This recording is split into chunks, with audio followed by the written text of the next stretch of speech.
Hey, Miss Boyd. Good evening, everyone.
I can't hear you, Miss Boyd. Wait a minute. You muted back. Unmute yourself. Hold on.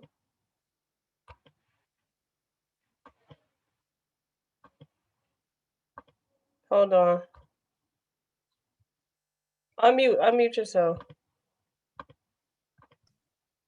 Okay, now you can hear me, right?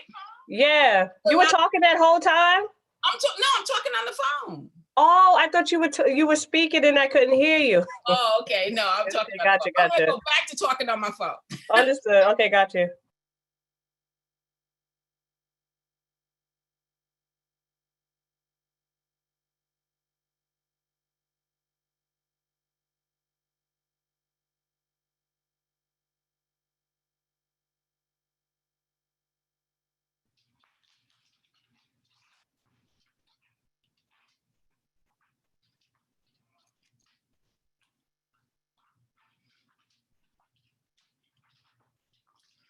How come I don't hear anything, Paris?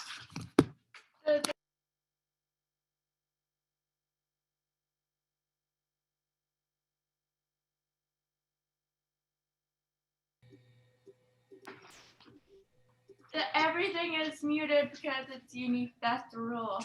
No. Oh, you mean that you think that they did that so we can't hear anything? Yes.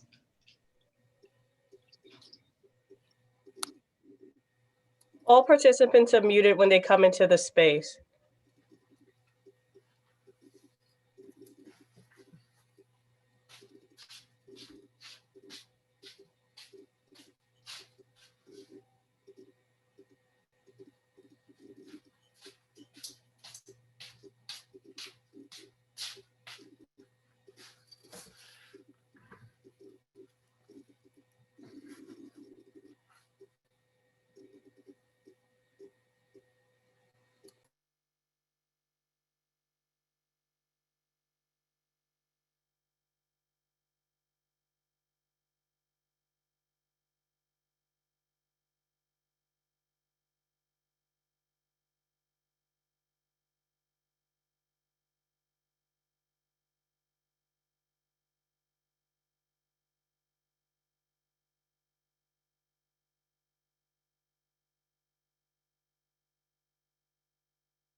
Hey, Pat, it's Warren. How are you?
Good evening, everyone.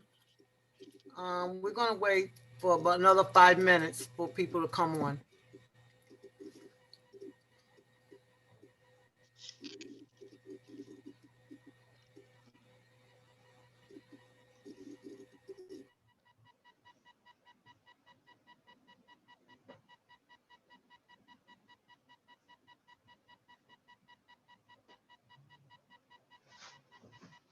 Please, everyone, please mute your backgrounds.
Yeah, no, no.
I guess we can start. Nolan, you're with me?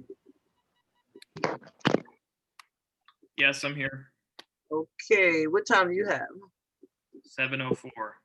Okay, we'll give 1 more minute. Somebody needs to mute their background. I keep hearing these like "Nying, nying, nying, nying, nying, nying, nying, nying" in the background.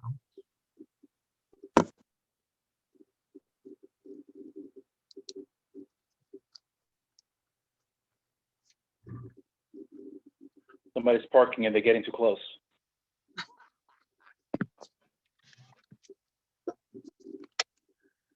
Okay. Let me know when it's 7:05. I have 7:05 here. Okay, so we can start now. Again, good evening, everyone. Evening. We have a lot on the agenda today. The rules of order, you know, as we speak, like one at a time. And everybody will get the opportunity to express how they feel or what they're thinking or for or against.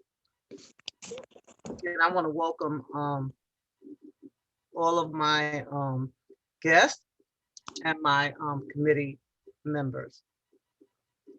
So we're going to start with those that don't have the agenda. I'll just start off with old business. We're going to do a follow-up court date that was supposed to happen on 2/3/21 for 40 and 54 Crown Street. Okay, Alicia. We were supposed to be discussing the sanctions motion. Evelyn, you might want to turn off your mute. Evelyn Collier. Yeah, great, thank you. We were talking about, we had a date to go back to court on the sanctions motion and the contempt of court. But something happened in the court where our judges got changed, and then our judges got changed back. So it was a lot of confusion. It wound up just being a holding date. So there was no hearing and we didn't go. So we're still waiting for those decisions. The other case, But hold on, do you have a new court date though? no, I think that right now it's just submitted on whatever. They're going to be making the decisions on the paperwork. I don't think there will be another hearing for that. I think the next time we'll probably be having a hearing will be in front of the second department, because I think the case is probably now completely finished. I believe so. If something else changed, I'll let you guys know. But for now, the case is finished. Okay. So we are finally finished with that case. The new case, we will be going back on the 23rd of February to talk about the new case. And we still have some outstanding requests that we gave to the Department of City Planning, including the declaration page that we are expecting to get, as well as other pieces of information. But that case will not be up until the 23rd.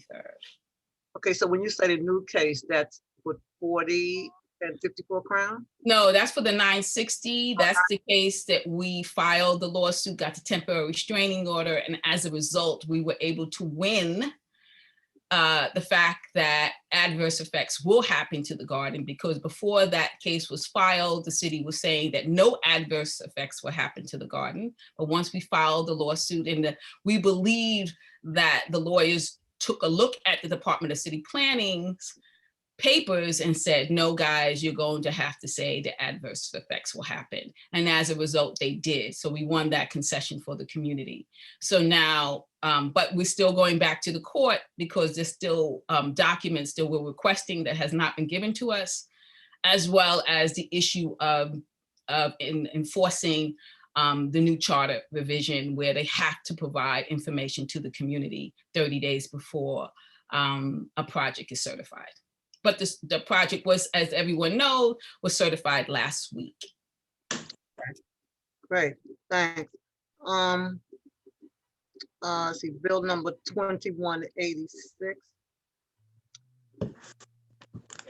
That was supposed to be done by Professor Angadi, but I think Nicholas said that he will not be able to attend until later on. So if you can move him back down We can, but Esteban, I thought he went to listen to something also around 2186. No, they haven't had a hearing on it. Like it's been working its way through committee, well, through several committees. But I think it's only now gotten to the point where there's going to be like public hearings on it. So I don't know if anybody has the schedule for that. I can look it up. Could somebody type the bill number in the chat for me? 2186. 2186. All right, thank you. Got it. Professor Angadi should be here about 7:45, I believe, to do his presentation. Okay, so we'll hold that off. Thank you. We can go right into new business then. 960 Franklin Avenue, rezoning certification update. Okay, so 960 was certified on February the 1st. And so the start date is 10 days after they are certified, which would be February 11th, 2021. Correct me if I'm wrong. I think that's it. Now, one of the what I wanted to bring forward to the committee is that I think a presentation should be done and in conjunction with a public hearing. And the reason the presentation should be done is so that we can hear and be able to ask questions. Because at the public hearing, you can only come up and say you're for or against, you got a minute or two. But at least if we can do a presentation, you know, we can get some of the questions answered. Now, again, this is to the committee. I would like to do a presentation on February the 24th. I haven't gotten permission yet, but I will follow up if you're okay with that. And I would like to have the public hearing on March the 18th. Again, all of this, I haven't gotten a yay or a nay, but this is what I'm trying to plan ahead. And then have the full board vote on March the 23rd. Because I think we only have up until April to get all of it together. Because when we do the public hearing, there's a lot that we have to do prior to that. You know, we have to make sure all the information is out to the public. We have to post it in the newspaper. So there's a number of things that we definitely have to do. And anyone have anything on the committee? Yes. Yeah. Oh, go ahead. I'm sorry. This is Nicola. I have a couple Nick. questions. Mhm. First of all, have we received all of the documents now that it's certified? I think they have 5 days to send the complete package to us. I know I saw a posting on, I think it was the 2nd, that gave access to that, a share drive. Is that share drive supposed to be complete? Because I noticed that at least one document is missing from it, which is a key document. The restrictive declaration document wasn't there. And I think that's the main document that they are legally bound to adhere to, no matter what's in the application, et cetera. They have to abide by what's in that restrictive document. And the draft versions we saw were, you know, half blank. So that's a document I think we need, and I didn't see it in the packet. Hey, Nicola, it's Mia. Nicola, it's Mia. That was the latest link that we received to DCP, advising that those were the final docs. But I will circle back to DCP and note the missing document and request it and forward it to committee once I receive it. Great. And then the second item I have is a broader question, and it really ties back to the fact that we are in this COVID situation and we're, you know, having to rely on Zoom meetings and technology to conduct these hearings. The concern I've heard in other communities, and I definitely know that it's a concern for our community, is that we have a large number of constituents that don't have ready access to the technology required. Even in my block association, many of my seniors, you know, don't know how to use Zoom, aren't familiar, are afraid of it. They don't even want to dial in. And I know that they will have questions and concerns. I mean, this is a significant change in our community.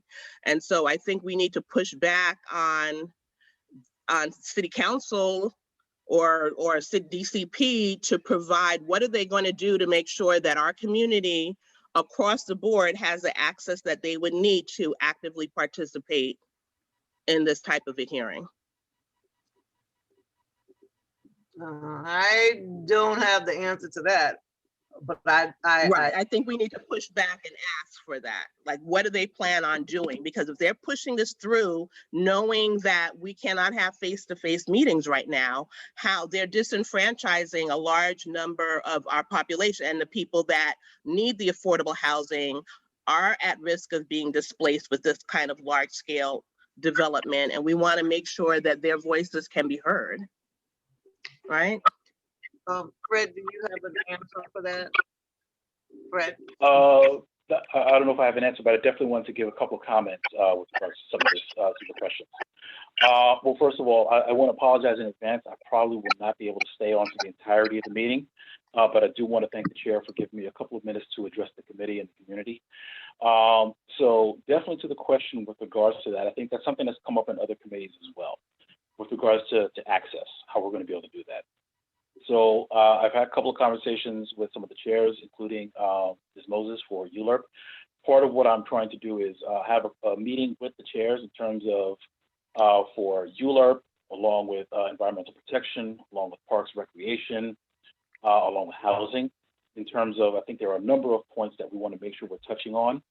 So the purpose of our meeting is going to be with regards to coordination and communications, as well as figuring out some of the logistics in terms of what else needs to be done.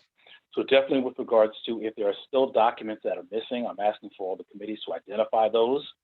So that way we can be, we can get on top of those to make any requests that we need to in terms of the documents, information that the committees are going to need. The ULURP chair has already, signaled that she is definitely looking towards having a presentation from the applicants themselves, which I think is going to be critical because they need to come and speak themselves in terms of what they're proposing, and if there are any questions, in terms of giving us the information that we're going to need. From there, we can also have that additional follow-up in terms of there's gaps in the information that we need to make those decisions. With regards to the outreach, absolutely, I think we do share that concern in terms of definitely because we're working in a COVID environment. Normally, it would have been a matter we would have just gotten the auditorium or we would have gotten a significant space in terms of being able to make sure that there was room for everyone. We're going to have to examine that in terms of what tools we have at our disposal. I'll say up front, I'm loath to say, let's get everybody into an auditorium, especially given the current state of the pandemic. I don't think we're quite there yet, but we do want to discuss what options do we have as a community, and as well in terms of if there's any assistance that we can be given by the city or any of the any other relevant agencies as well. So there are still some pieces that we're definitely working on. Right, like to me, can't we push back? I mean, they're forcing this on us. They know the situation that we're dealing with right now. And if they want these virtual meetings to take place, they need to create a scenario, come up with solutions so that everyone can be represented. That's why we have other communities that have filed lawsuits against them for this, because they know that people are not being represented, are at risk of not being represented correctly. And so to me, DCP needs to take the responsibility. They are the ones setting up this timeline. They're forcing this on us. They need to figure out how is this virtual meeting going to work? Right, and it's a concern that we have limited resources, so it can't be on CB9. Right, and that's the thing. So I mean, we need to discuss the scope of what we're trying to do. Camera. No, it's okay. Yeah, I know what you look like. Can I make a comment on the? But absolutely. Get my camera to work today. Let me make a comment on the issue of the presentations and the public hearing. So I don't know if everybody had a chance to watch the certification meeting. You should go online and do so. It was I'd never heard anyone on the City Planning Commission talk the way that they talked. It was stunning. They were basically like, we can't believe this is even happening, but okay, let's certify it. Like it was crazy. They made it clear that they did not agree with what was going on. They did not support the project, and that now it was the developers. It was their prerogative to see how they were going to try to sell it to the community.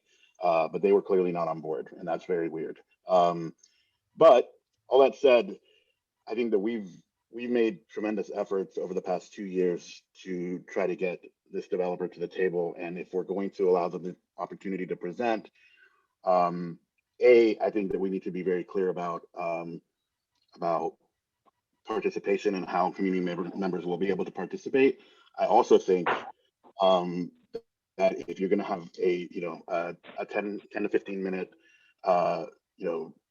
essentially like propaganda for this development, that there should be an equal amount of time given to the folks in the community that are opposing this, because they will most certainly have prepared a counterpoint to that. And I think that the community should have the entire picture of what's going on. So like I would say if we are going to give them time, that, and remember that we only get a small number of these hearings. They do go on the public record. They do come up later in court cases. The things that you say actually do matter.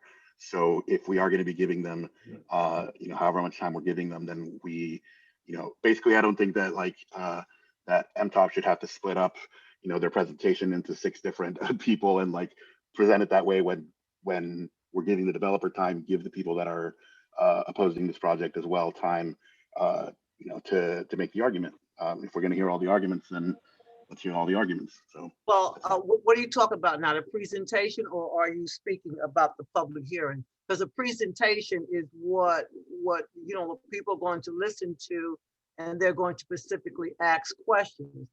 I think that when you're talking specifically about the public hearing, then people are going to come up with a whole lot of opposition as to why, either you're for or you're against. And the presentation should be, it should be where the person tells us what's going on. And that's what I really want to hear. Right. What I'm saying is if we're going to give 10, 15, however many minutes to a developer to make their case, then community members shouldn't be relegated to a 2-minute, 2-minute time frame to make their case. If there's a group of people that want to make their case collectively, then we should have let them the time to do that, as opposed to the piecemeal things. Like it works ultimately, but there's the people that are here, the people that have been engaged in the process. I feel like I said, these things come up later. When you litigate a case later on, they go in and they look at the public comments, and there should be an opportunity to present the entire argument. I imagine that would include even people on the committee that would be making that argument.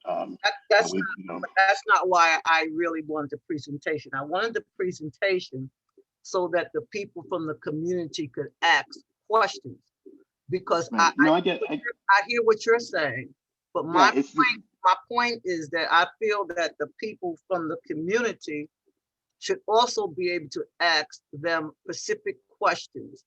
I agree, and I think there's a way to make all of that work out, But I think, again, we have a limited number of these. If we're going to be giving time and ultimately it's taking time away, whether it's 2 minutes or 3 minutes or whatever from community members, we have very limited number of times that we get to actually weigh in on this project.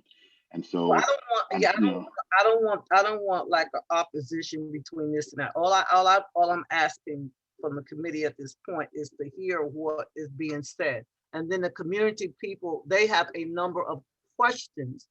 And I believe, now correct me if I'm wrong, at the public hearing is where you normally get your opposition from people there, for or against or whatever. Yeah, well, yeah, of course. But that's where the argument kind of sways back and forth.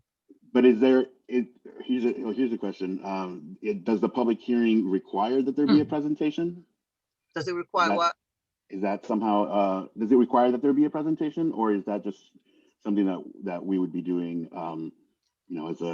either as a courtesy or just, so we can hear from the developer? Because we've obviously tried to hear from this developer. I guess what I'm saying is we've tried to do it in many unofficial ways. So if we're going to be giving them actual time out of the official public hearing, that's, that to me is it prejudices the committee and the community by making it seem like this is that's the official stance, when I don't think that's actually true. This is what I and I'm presenting it to the committee. This is what I was proposing. I found Pat, it's Warren. I think we should refocus on what you're proposing, and the committee should vote on it, acknowledging what Esteban is saying. But in the interim, considering we have 60 days, we need an appropriate timeline, and you've provided that. So I make a motion to accept for the committee members the timeline proposed by the chair. Well, I want to just have, because someone else might on the committee. What I'm saying, I want to just clear this up with him. Let me just tell you why I wanted to have it at a time where there was nothing else but this to be done, so that everybody would have. There's a motion on the floor. You have to accept the motion and ask for a second. Oh, Lord. Can I ask a question just about the format, please?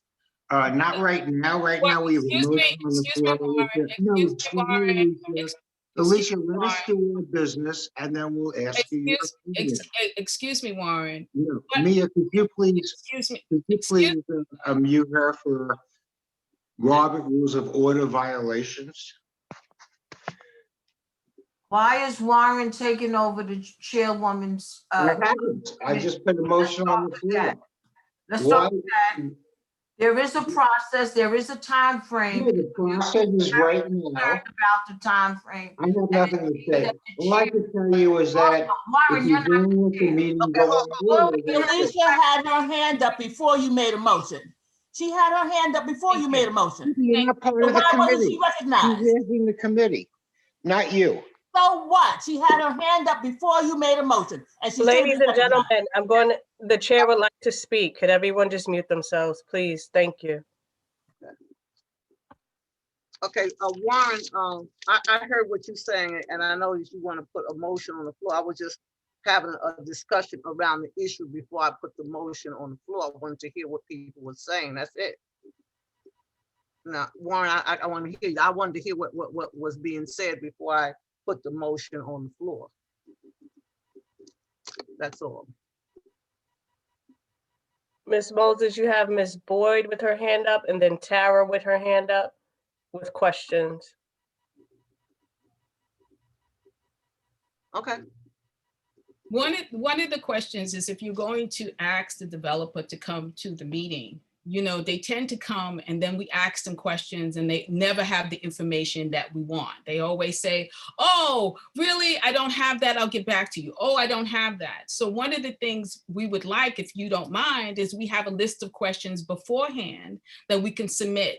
So the developer can't say that they didn't know that we were going to ask these questions, so that they, for example, how many bedrooms are you going to have for the affordable categories? You know, where are the affordable categories going to be located? You know, do you have the declaration page, and what is in the declaration page? So we can have questions beforehand that we submit to the developer, so they can't say they didn't know, or oh, I don't know, I'll get back to you. I don't know, I'll get back to you. So is that possible that you can get questions from the community prior and then submit it to them, so that when they do come to the hearing, they're prepared? Thank you. So that's what I'm asking. Thank you. Well, will those questions have names behind them, or it just be questions up there? I mean, I could submit questions, but I would assume that you would ask the community to submit questions. That's what I'm saying. Will it have names, like your name, somebody else's name? I mean, if somebody wants to put their name on a question, that's fine. But if they don't, that's okay too. I don't think that it's a matter of the names. It's the matter of making sure that they have the questions in advance, so that when they come to our community board, they are prepared. And so we know that if we've asked them a question and they haven't come prepared, it's not because they didn't know, it's because they're refusing to give us the information. I got it. Thank you. Sounds good. Thank you. Who's next? Ms. Barnes?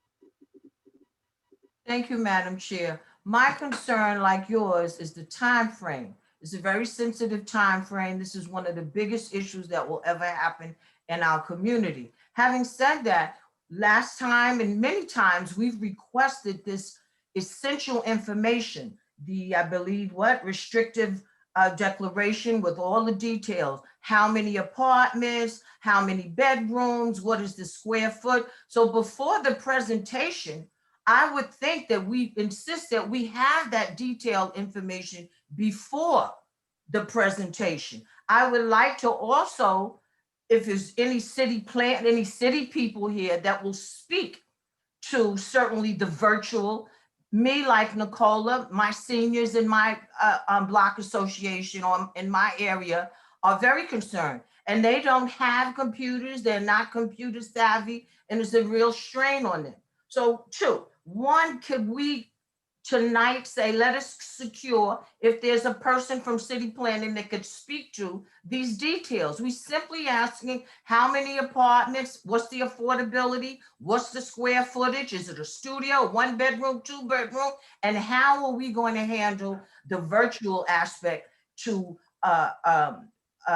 compensate for and include our seniors? And if there's anyone from city planning, could they speak to it before the presentation? Thank you. Right now, I'm just working on the presentation from the persons at this point.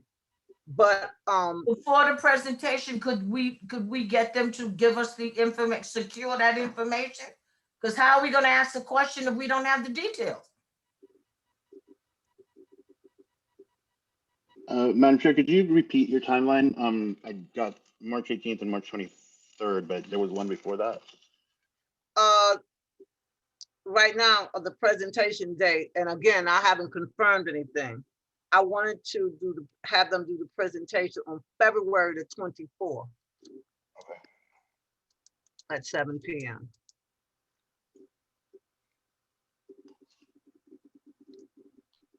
Now, what I can ask them for also is that it has to be some kind of way. I think the materials can be fed through, I'm assuming our community board office, where, you know, when they're speaking, it could actually show up so you could actually see what it is that they're speaking about. I think we could probably work that out. Am I correct, Mayor? Oh, definitely. Right, so I can try and get as much material, you know, as possible. Okay, so now before we put the motion on the floor, I think we need to call the roll. Am I correct?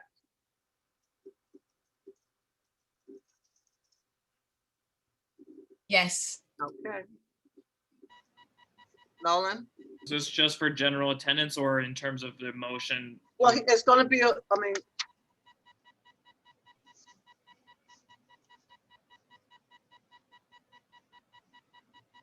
can see everybody.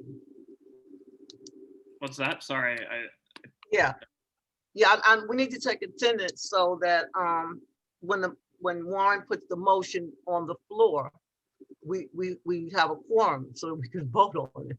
okay. Okay. All right, I will call the roll. Let's see. Fred Baptiste. I don't know if he's still here. Present. Okay, Present. great. Warren Burke. Warren, you here? He was here before. I'll come back to him. Is Aaron Brown here? Nope. Suki Chong, Here. Nicola Cox, Here.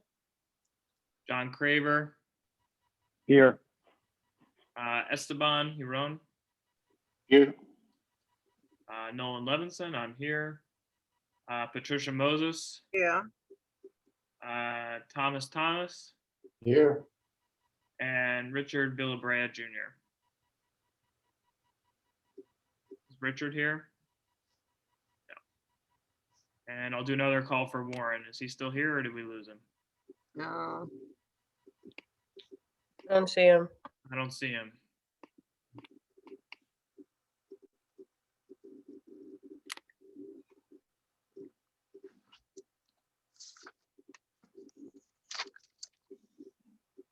Okay, so So we have 8 members present. we have 8. Man, I don't know what happened with Warren. So We have quorum. we have a quorum. Okay, great. So I need someone to put the motion on the floor and we can vote on it. That's for the presentation, tentatively, because I didn't get a confirmation yet, for Wednesday, February 24th, 2021 at 7 p.m.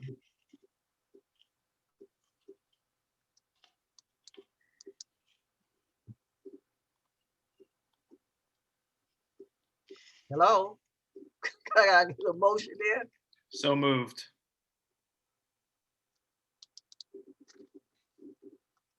So the all in favor? Aye. Any opposed? Any Madam Chair, point of order. There wasn't a Yep. second on the motion. Oh, there was no second? I didn't hear a second. Could you advise what the second was? They're muted now. Can, Second? is it possible to make an amendment on the motion? Yes. Yes. I would like to amend the motion to include Alicia Boyd's request for information, request for questions submitted by the community to be answered during the presentation as as, yeah, that's my amendment. Prior to the presentation? Oh, Yes. during the presentation. No, prior to the Second. presentation. Wait a minute, let's get this motion together now. I'm all confused now. Okay, let's try it again. How about we say that you could pick a date, maybe like the 22nd, which is a Monday, to have questions submitted by noon on Monday, the 22nd. And those questions will be forwarded to the developer to include in their presentation. But what's the motion? This is an amendment on the motion. Amendment on the motion, okay. That the question be submitted on the 22nd, where, to where? Mia, They what can would submit be them to the BK09 email. Okay, We'll compile them. right, and so they will be able to have those questions before the 24th. Is that enough time? It should be. I mean, like most of, if they don't have answers to those questions, even on the spot, I'd be very concerned. But I think these will be some specific questions that we haven't been able to figure out on our own through our own processes here. So, and I think also as part of that, like Ms. Barnes said, I think that the questions could include requests for specific documents to be included in that too. Like I think that can all be part of that. Okay. So let's get can you read back the motion? Because I'm all confused. Nolan? Well, I believe Fred has his hand up. Okay. From before. Right. Actually, I was going to recommend, I mean, this is something perhaps only because we want to make sure that they have adequate time to, one, respond to them, and two, I'm assuming they're going to create a deck or something like that. So Okay. maybe even if we did it, if that's a Monday, perhaps even if we did it the Friday before, but at least it gives 2 or 3 days where they have the questions and they can properly prepare a deck for the actual presentation. Yeah, that's good. That would be The 19th. the 19th. 19th. 19th, that sounds good. Okay. Question, are we giving Mia enough time to compile everything and get a document out to the developer? I can help Mia if you'd like me to touch base with you on that Friday after they've submitted and we can put it together. Then Oh, that'd be perfect. Thank you, Esteban. Yeah, that'll take a little pressure off of you, and we can, yeah, we'll get it out to them by the end of the day. Alrighty, thank you. Can we try this motion again? Because we got an amendment now to So the motion is to have a presentation from the developer on the 24th, and all community members can submit comments that they'd like the developer to answer to the community board by February 19th. okay.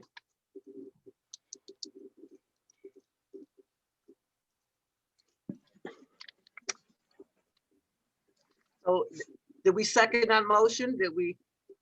I'll second it. Okay, great. You're seconding. Let's move on. What was next? So we need to vote on it, or We need to vote on it. Oh, we didn't vote on it. I thought we We voted need to on it. vote on it. Okay, go ahead, Nolan. Y'all Okay. gotta go out now. All right. Fred, do you vote on these or no? I don't. Okay.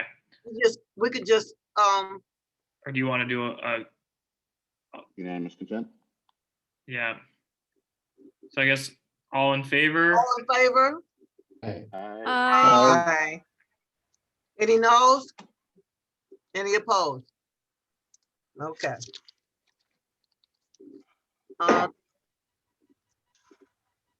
Not tentatively, I have the public hearing date for Thursday, March the 18th at 7 p.m. Again, that's tentatively.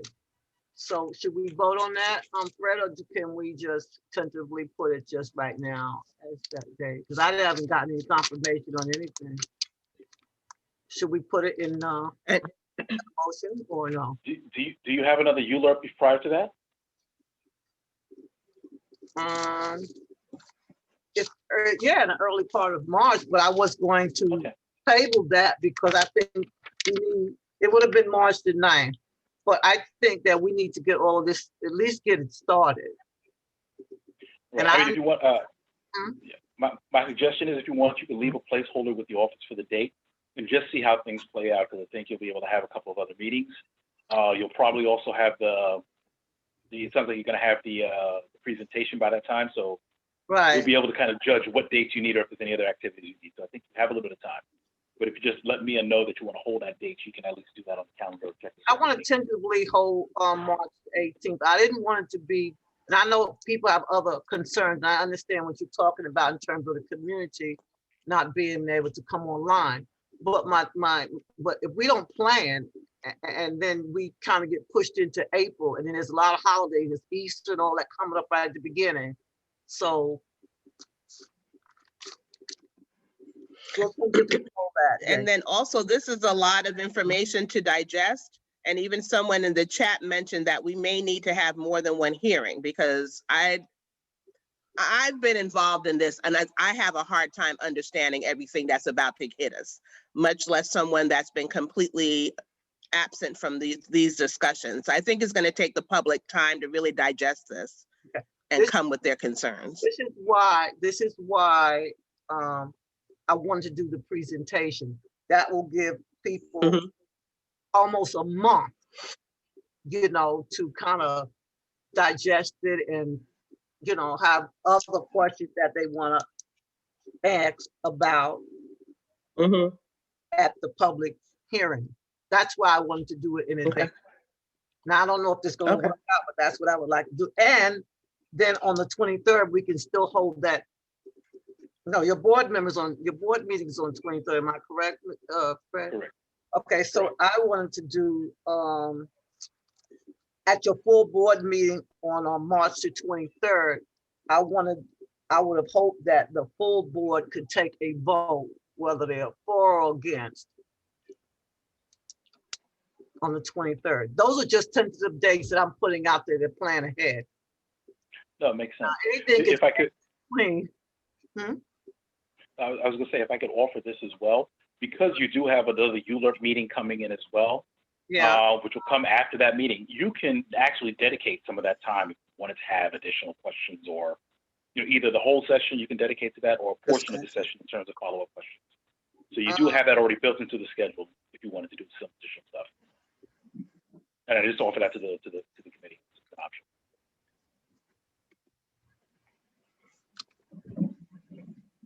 Okay, you're talking about my next meeting would be on March 9th. That would have been my next meeting. And then public hearing would be on March the 18th. Correct. That's the goal. If that schedule holds up. And you can always play with the 18th if you needed to. Okay. But you always have at least on March 9th, if you know that, depending on what kind of feedback you get from the first presentation, you can kind of coordinate your schedule to see how that works. Okay, great. And that's all I have. If you, I know you have to leave, Fred. So anything that you would like to just say before you leave, or? No, I mean, I just want to say that, listen, I wanted to say thank you to the chair and thank you to the committee, because you put in a lot of hours of work and research prior to this. And I think this is going to pay off in terms of we're going to have the kind of public process that this community deserves to have. We should have certain conversations. There are a lot of questions that need to be asked and answered.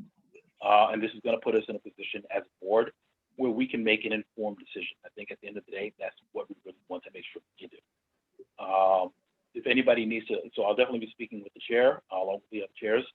A number of other committees will also be working. So if you check the community board calendar, the dates for those meetings should also be available. So if you have a particular interest or a particular section that you would like to look into, whether it be housing, whether it be specifically about BVG, or whether it be about environmental protection and impacts, those committees will be meeting as well. So most likely be covered on their agendas. So you'll have an opportunity to weigh in on those occasions as well. And along those lines, the other committees are also working. So we do have a number of other hours or built-in slots that we can actually talk about a number of these items. But otherwise, again, I just want to thank everyone for your time, and you know, we've had some good, constructive conversations about this and come to a decision as a board. Okay, let's see. Before I- Professor Ngati's on the line. Okay, well, hold on a second. Mhm. I'll just finish this, just wrap this up. I have, I think I have one question, and that's to you, Alicia, since you talked about the community. What would they be doing? Would they be sending in their, I mean, how would they get the information into the community board, or what would they be doing? Well, I would hope that the community board, and I would ask Ms. Hilton to send out a mass email to the community stating that the developers are coming to on the 24th. And if you have any questions that you want specifically asked of them, please submit them by this date to the community board so it could be forwarded to Ms. Hilton and then to them. And of course, you know, we'll do our own outreach. Okay. And we'll also be asking the same thing. So that way, at least there'll be some community outreach. And so is that possible, Ms. Hilton? I see Ms. Hilton. I see you on the phone, Ms. Hilton. Yeah, I was just doing a little troubleshooting behind the scene. Just give me one moment. Okay. So I would assume that Ms. Hilton will be able to send out a mass email. And I would hope that it would be in the subject line because a lot of people don't pay attention to the emails that come every Friday. So if there could be a separate email, like pose questions for the 960 Franklin Avenue rezoning, and then inform the community that the hearing. And I hope that you also would send out an email to the community, letting the community know that they are coming, that the hearing, that they all will be coming. I have to, yeah, well, I'll have to get in touch with Mia because I have to confirm it, and hopefully I'll. Mia's right here. Mia, is that possible? Yeah, I will work with her to confirm. Yeah, I'm thinking maybe if I created a Google questionnaire, Google form to kind of streamline the process and kind of organize the responses in the body of that email, I think that would just be more efficient for everyone. Okay. It So would make it easier to compile the questions if you did that. Yeah. But in case some people are not that Google savvy, like just could you make sure that there's still the option to submit it in another? Yeah, and I'll put that in the body in the email as well. If they're unable to complete it in that format, they can simply send an email to BK09 with the question that they would like posed to the developer. And could we do this as soon as possible? That way you give people enough time because we have such a short time now. Definitely. I'm gonna reach out tomorrow to the developer. Yeah. And then I will get right on it, you know. I meant Miss Hilton sending out the notice, just letting everybody know that this hearing is going to happen and questions are being asked. You mean the presentation? Yeah, the presentation. Right. I'm sorry. The presentation. Yeah. So right. She's gonna. I have to confirm it, and then as soon as I will definitely try to get the information to her as soon as I can. Hopefully tomorrow, if I get a yay or a nay. Okay. And if the Right. As soon as I get the confirmation, then I'll start prepping the form so that can go out. Okay, great. And then just one other thing, Ms. Hilton, I was just asking that it be in the subject matter. So I did 960 Franklin Avenue. Yeah, definitely. Not a problem. Thank you so much. Appreciate it. Sure. Thank you. And I saw Mr. Benefit from BBG, so I'm assuming that they can also leverage their Fight for Sunlight to help spread the word and collect questions from their membership as well, once we get the confirmation on the presentation. Yeah, well, they're part of the community. Mm-hmm. So that's Richard someplace in the corner. He put his thumbs up, so I assume that means yes. We can't audibly hear you, Mr. Benny, but we assume the thumbs means yes. That would be a yes. Yes, thank you. I didn't see thumbs, but okay, great. Okay, so we can move on. I'm sorry, you said we have a guest speaker here, right? Is he here? Yes, Professor Ngati is here. Okay. Can I introduce him? Is that okay? Yes, go ahead and introduce him. Make it quick too. Well, as you guys know, there is Corey Johnson is creating a bill. He has a bill on the floor to do what he calls a comprehensive plan that will include every community board in New York City, where they would have to create, where the mayor's office will be creating a plan for the community boards for increased development. And there's a lot of parameters around it, and there's a lot of discussion, but this bill is supposed to be in front of the city council as the current council people are leaving and as the mayor is leaving. So there's a lot of controversy about it, and there's a lot of discussion about it. The city is going around to various community boards and doing their presentations. However, we here in our community, we tend to stay up on top of things. So we have a little foot ahead of the game. And so we asked Professor Angadi, who did an op-ed ad in City Limits in January on the bill. For people who may not know Professor Angadi, he's a well-known professor of Hunter College, a former, well, a doctor, PhD, but he could give you more of his credentials. But we all know him and love him in this community because he has been essential in educating us and letting us know about the ULURP process and you know, rezoning and development. And he's really an expert on comprehensive planning. He's really pushed for comprehensive planning and has tried for the last 4 decades, I think, and trying to get comprehensive planning into the community. But there's some problems with the bill. And so I want to introduce you to Professor Angadi, a very much well-loved and known person in our community. Thank you for coming, Professor. Oh, thank you, Alicia, for that wonderful introduction. How much time do I have? About 10 minutes or so? 5-10 minutes? You got at least 10 minutes. Okay. Yes, I have worked a long time, for decades, as an advocate for comprehensive planning. And I worked for the city planning department. I taught urban planning at Hunter College, Columbia, Pratt, everywhere in the world. And I understand the value. What is comprehensive planning? It means looking at the whole, looking at the city as a whole, not just today, but 5 years from now, 10 years from now.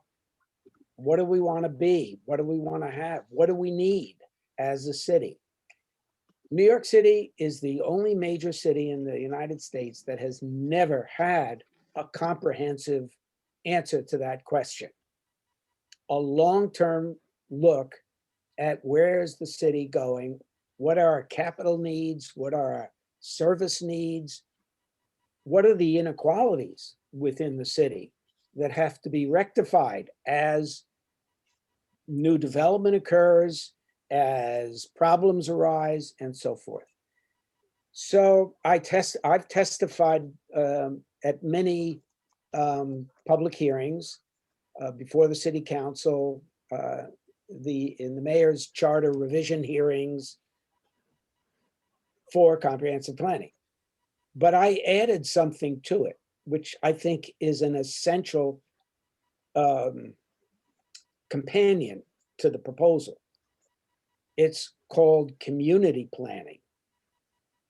So comprehensive planning takes a look from the top and a look at the whole.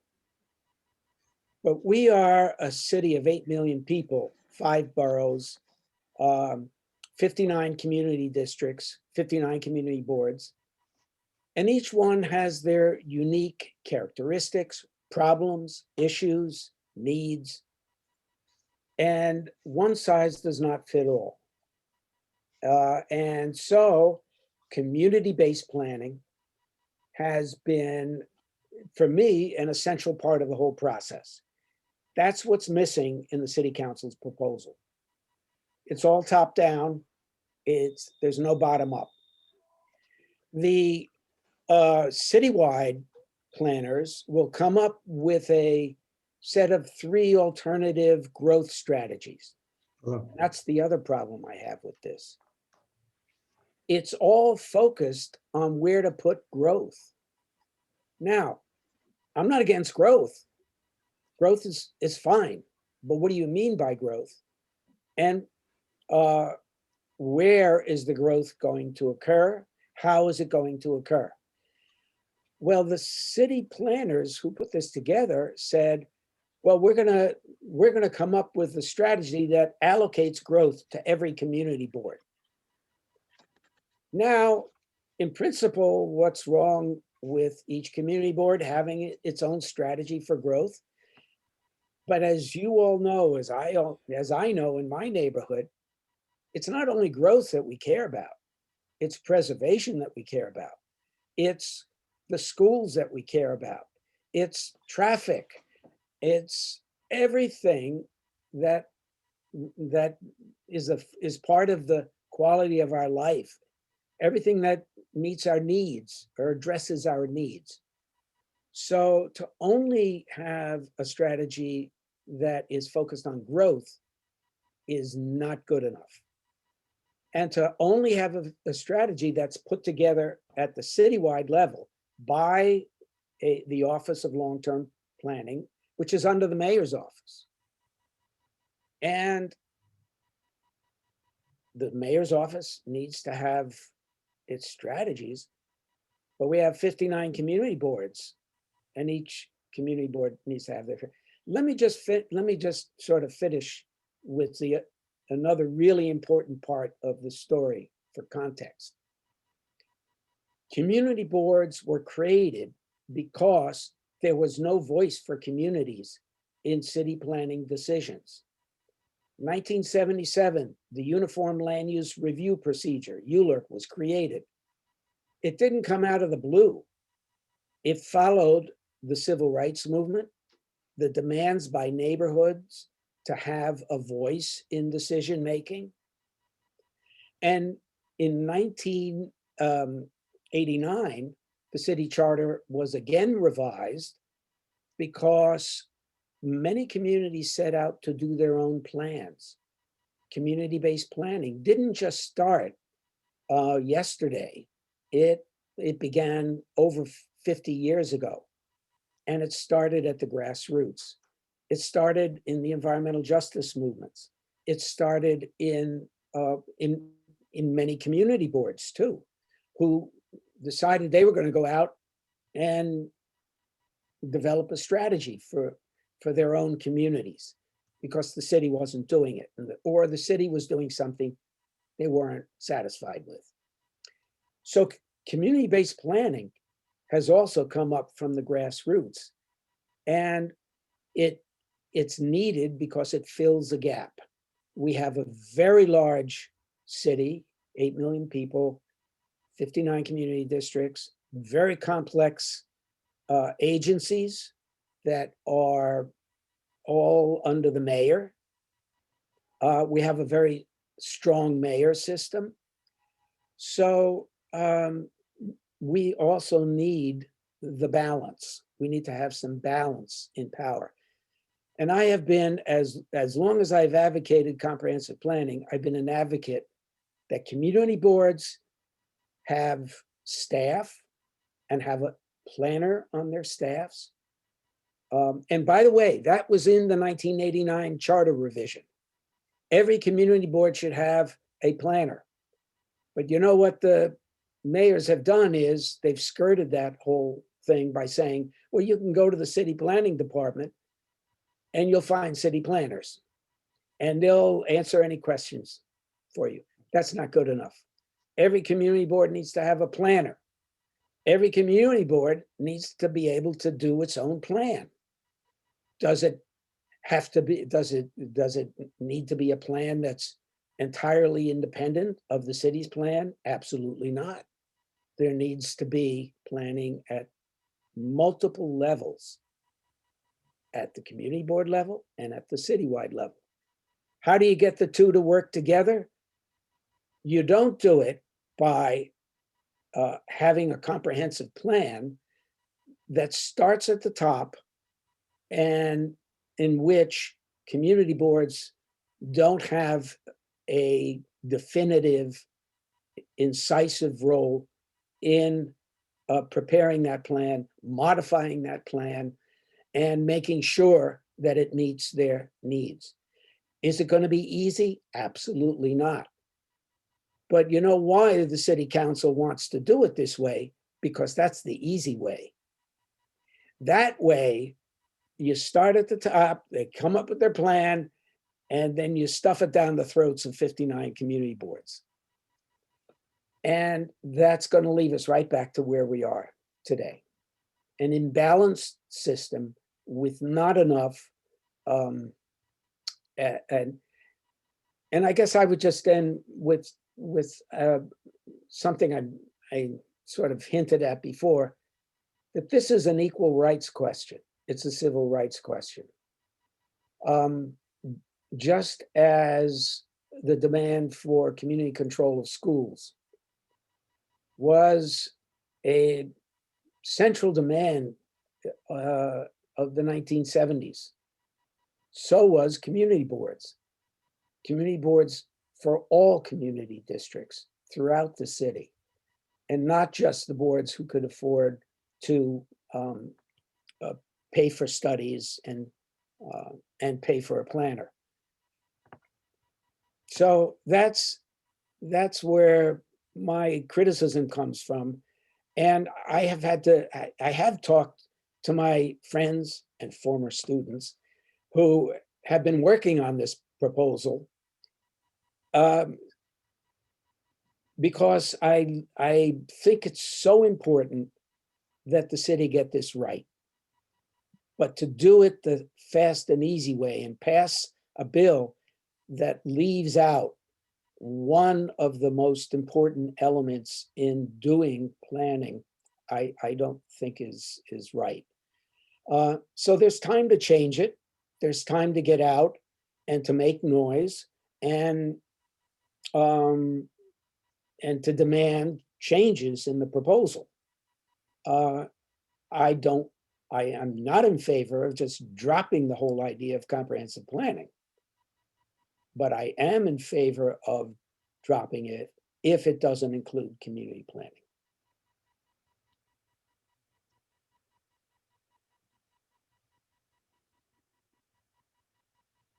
If you have some questions, I guess we need to, like, I can't see all the hands, so I guess they need to go in the chat.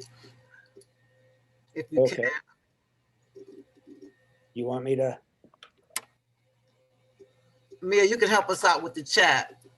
But meanwhile. Yes, I got you. Okay. So if you could just put your questions in the chat. Ms. Barnes, I don't think she's not in the Do you chat. want me to just go through the questions? Hmm? You want me to just go through the questions one by one? Yeah, the communities just want to ask a question. I'm gonna let Ms. Barnes go first, but I don't think she goes into the chat. Or do you, Ms. Barnes? But go ahead. No, I'm a senior and my eyes are going. I know what you I don't need to go into the chat. Thank you, Madam Chair. Professor, this master plan that was authored, it seems, by Corey Johnson, these 3 plans that, well, first of all, they, from what I understand, they're going to eliminate the community totally. One public hearing for the community, and now they even want to eliminate the community board. So to stick to my question, that is, what are these 3 plans that they have? Who authored them? And could you, in a summarize these 3 plans, that if no one picks one of these 3 plans, then the mayor gets to author the plan? My understanding is there are 3 alternatives. Right. They're to present 3 alternatives.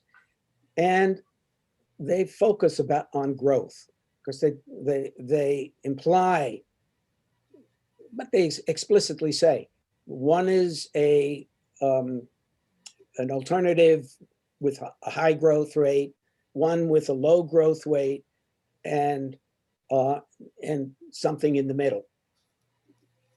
And I interpret that as a trick. That's a trick, you know. So you present people with 2 extremes. The logical path, the mind goes right to the middle, of course, compromise. But what if the big question isn't growth? What if it isn't all that simple? What if your three plans are the wrong three alternatives? What if you exaggerated one of them and you underplayed the other? What if you didn't present them in an honest and direct way so that people could make up their minds independently? So that's why I say it could be a trick. I know I've taught planning students for a long time, and the first thing they do when they're doing their studio projects and everything is they try to trick you. And they present, they do the same thing, three alternatives, but the middle one seems like the compromise, therefore that's the best one. No, not good enough. Okay, thank you. Who's next? Is anybody else in the chat? Yeah, I'm just trying to scroll up because a few came in very fast. Okay. Okay, I'm gonna go in order that I'm reading up. How would you present an argument against the city council proposal? What would be a good strategy that would be a powerful resistance to the council? Is there a good chance we can delay this until November elections when everyone is term limited? Now, whose question is that? I believe that's coming from Ms. Pinkerton. Okay. Well, I think delaying the decision would be a good one. This is such an important thing. Let's give it time for a deep discussion.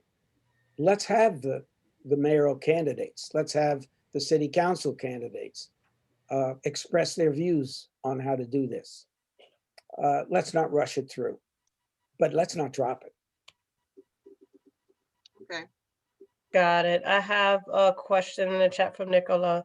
What specific asks would you recommend for the community engagement in developing this plan?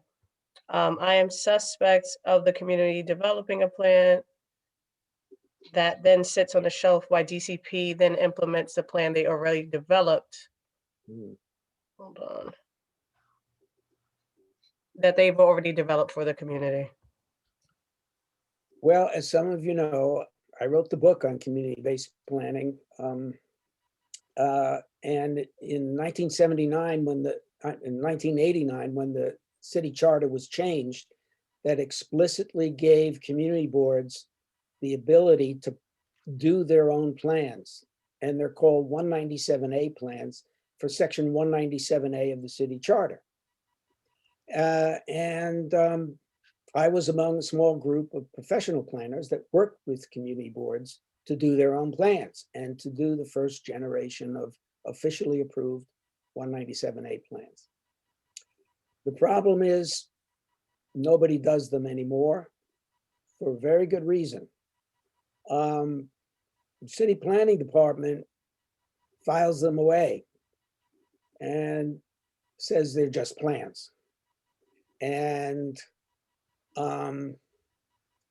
so that gives you kind of a sense if the city planning department institutionally is behind this comprehensive plan reform, what their concept of planning is, top down, not bottom up. And yeah, so that's the problem. That's the problem. Got it. Next question posed by Jamise Raphael. What have you seen in the fight between community voices demanding preservation and developers? Are many demands for preservation successful? Well, that's a long story because preservation of what and for who? And is it just preservation of buildings? Or what about preservation of people's cultures and public spaces and so forth? And unfortunately, preservation is defined officially through the Landmarks Preservation Commission, which does tend to be historically on the side of building preservation. And rarely take a look at districts, although there are many preservation districts. But I'm among a small group of professionals that have always advocated for cultural landmarks. What about the people who didn't have beautiful brocaded buildings in their neighborhoods, but had, famous people who lived there, or people who became famous later? And there's so many wonderful cultural landmarks, churches that that don't have beautiful Gothic spires that qualify for the architect's preservation. Now, the other part of this question is, one of the things the city doesn't want to do is give anybody tools that would prevent things that are of value for the city as a whole from occurring in their neighborhood. Call it not in my backyard, or people who are exclusionary and so forth. That's one question. But in the interest of fighting exclusionary people who just say, leave me alone, we don't want anything, do you take away their power? Do you take away the power of people in neighborhoods and communities to have a voice, a real voice, a voice that matters? So unfortunately, at the top of the city planners, they only see it from that vantage point, and they don't see it from the vantage point of people in their communities, many of whom have good reasons to keep certain things out, because they threaten the quality of life. And we all have different definitions of the quality of life, of course, but that's part of the discussion that we need to have. Okay, we've got to cut it a little short because we don't I'm sorry. go Go over ahead. time, but there's a couple of more people. Yeah, I have two more in the chat. A question from Ms. Nichols. If there was a planner on every community board, how would they be found? How would the community know that the planner was not secretly answerable to some other interest? Oh, you'd hire them. You'd pay their salaries.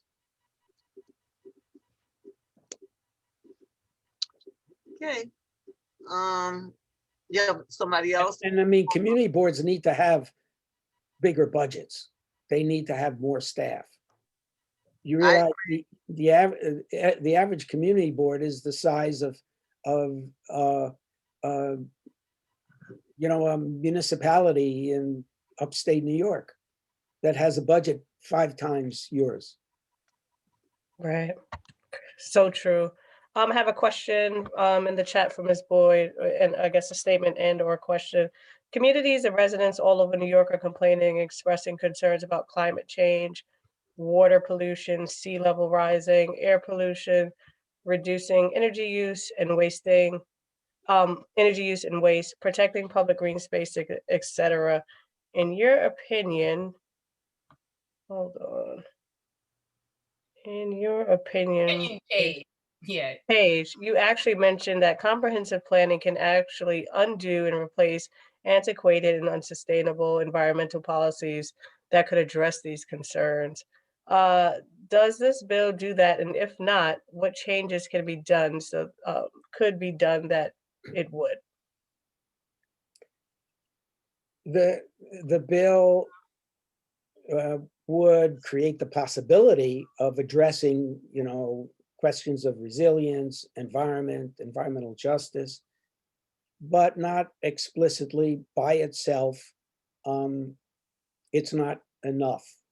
And one of the checks on it is greater participation by not only community boards, but civic organizations, activist groups, environmental groups, to weigh in on these big resource questions, environmental questions, and social justice questions as well. And that's why the other part of my alternative is this planning has to be an ongoing process, not a once every 10 years. You should be doing planning all the time at the citywide level and at the community level. It should be an ongoing process, and there should be a dialogue going on at every step of the way. The city in the United States that did this most thoroughly and first was Seattle, and that's what they did.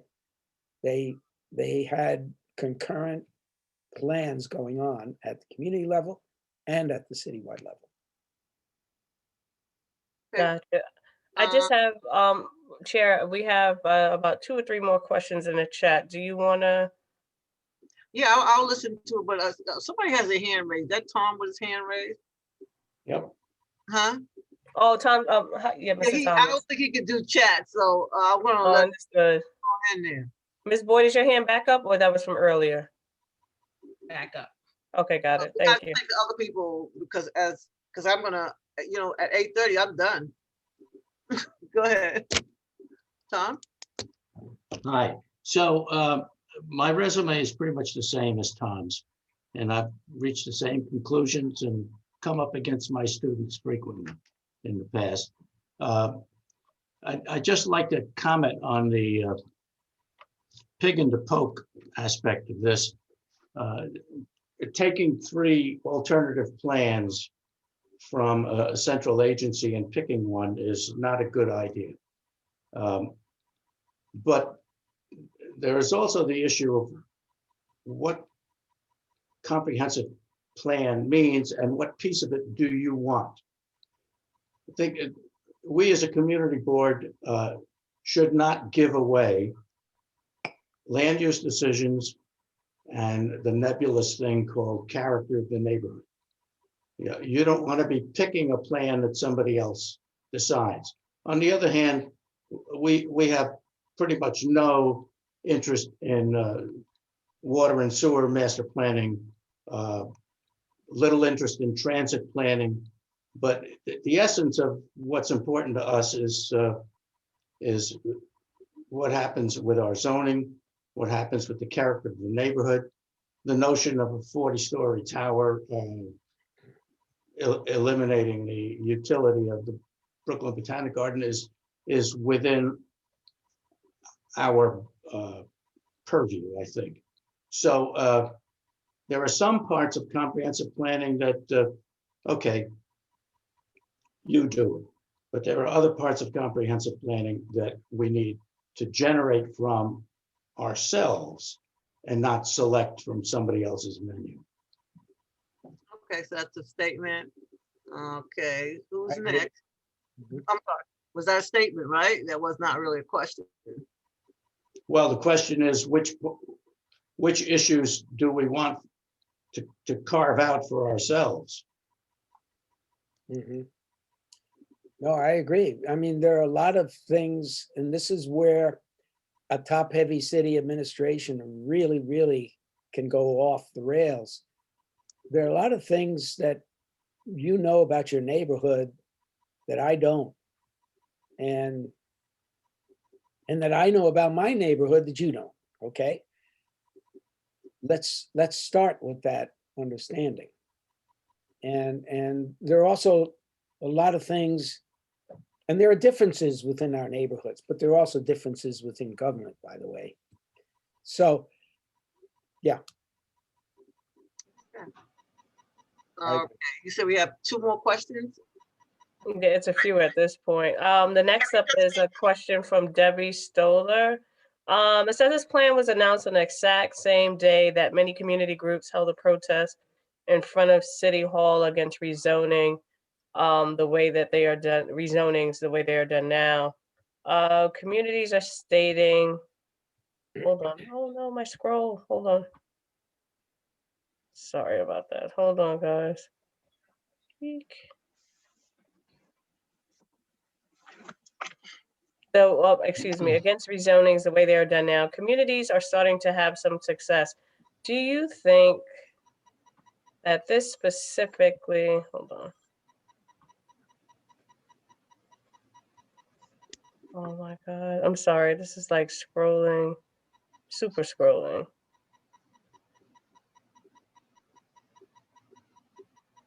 Would it be easier If with this was specifically designed to push community I got it resistance now. out of the way. Thank you, Nicole. Mhm. Professor Gotti, did you get the last piece of that? No, I didn't. Okay, hold on 1 second. Do you think that this was specifically designed to push community resistance out of the way and roll out the red carpet for wealthy developers? Oh, okay. Also, do you think this is really going to pass, referencing the bill? Well, yeah, that's a good question because you have to put it in context. A couple of things have happened. There's been the constant push demanding that the city do more long-term planning. You know,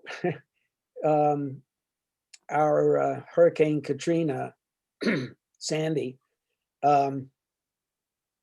woke up a lot of developers as well as neighborhood folks because large portions of our city, significant portions of our city, are being subject to flooding. And as sea level rises, we don't have a plan. We don't have a plan how to deal with this. So you have the long-term planning beginning to take place, but now I lost the train of my thought. What was the question again? Do you think the bill is actually going to pass? And do you think the announcement of it was meant to crush community? Okay, so yeah, from the top, there's this need to do some bigger master planning, long-term planning. There's a recognition. They're doing it very slowly, sluggishly. A lot of elected officials aren't taking it seriously. Some of the agencies aren't taking it seriously. But there's been a total emphasis forever on zoning as a substitute for planning. It's in the Department of City Planning, so you would expect that they would first do the planning and then do the zoning. No, all they do is zoning. And zoning for them is making changes in the zoning ordinance. Why? Because there are developers interested. They're buying up land in certain areas. They're interested in changing the zoning so that they can build more, make more money. And so the cries for comprehensive planning come as a reaction to that narrow zoning approach. But then something else happened. Bloomberg rezoned 40% of the land in the city. And he rezoned it with the view of developers. Give us all the prime land for the big developers. Excuse me. And people want to preserve their single family homes. We'll give them those areas. We won't touch some of those areas. We want the valuable land. And that was the theory behind the Bloomberg rezoning. So they upzoned in order to create development along major corridors in strategic locations. And then they downzoned to protect areas that big developers weren't really interested in. Okay. De Blasio comes into office and he says, well, the Bloomberg administration emphasized big real estate, mostly in neighborhoods that were already valuable, mostly in white neighborhoods. So we're going to start rezoning in areas that have been neglected. as if this was something that people were really demanding. Anyway, I'm going to do 15 rezonings as of today in the second term. He only got 6. Why? Every one of them was fought tooth and nail, and most of them in communities of color, most of them low-income communities, and most of them were targeted by speculators and developers. So he took a beating, and he's tried to sell those rezonings as a way to get affordable housing, and passed MIH, mandatory inclusionary housing, so that when zoning gets changed, you, the developer, now has to provide 20 to 30% affordable housing, so-called affordable housing. We're gonna have to cut it. We're gonna have to Okay. can you wrap that up for me. So yeah, and then the final chapter of the story is seeing the failure of that rezoning program. The new call is to rezone in white wealthy areas to prove that they can put affordable housing not just in communities of color, low-income communities, but in the neighborhoods that have resisted them forever. And that's where we are now. Gowanus, which includes part of Park Slope, and Soho. The Soho rezoning are both being pitched as bringing affordable housing into wealthy neighborhoods. And we'll see where that goes. Okay. We're gonna have to, I would like to end this meeting. I got like 1 minute. Ask a question that a motion be placed on the floor. So, because this, some type of motion directing the community board to take a position about this bill, because it makes no sense for us to have Professor Angadi here if we then don't come out with some kind of action plan. And maybe we should ask the city council to delay this bill, the signing of this bill, until more community input, more engagement happens with the community in order to truly formulate a comprehensive plan. Can I ask the ULURP committee to place a motion on the floor? Right now, to be very honest with you, right now, I would really like to get a better understanding of this bill, because we need to review it. Yeah, but Pat, I gave you the information.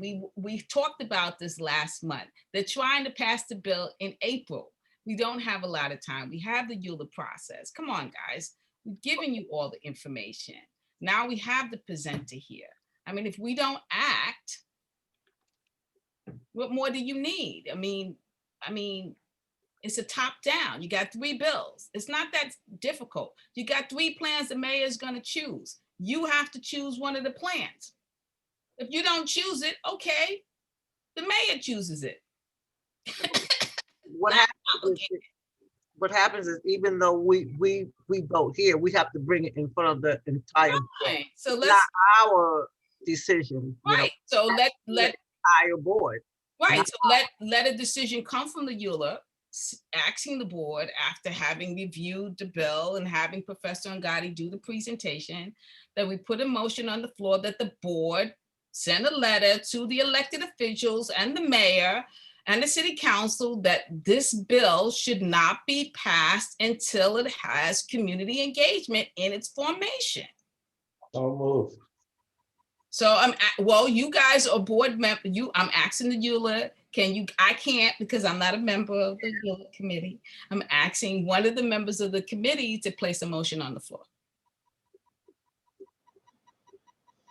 So moved. We have to place the motion. You have to place the motion. I placed the motion on the floor. You ready to put it on and Nicola seconded? No, she has to put it on the floor. I can't hear.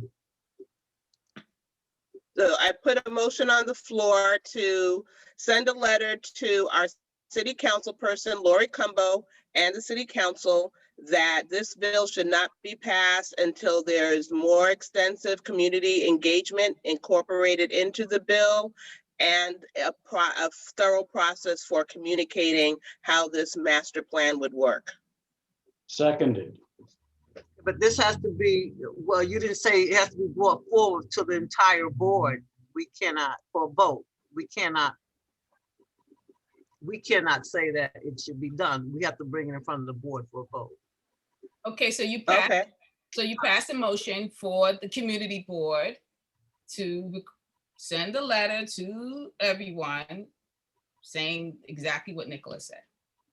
So it goes to, But if Nicola already put the motion on the floor, so another member has to amend it to state that the voting should be done at full board. okay. I'll amend it. I will amend Nicola's motion to state that the letter should be sent after a decision from the full board to support the ULURP committee's recommendation at their next meeting.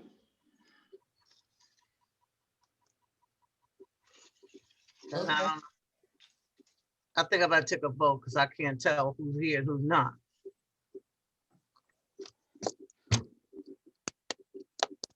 Unanimous vote? I'm looking. Okay.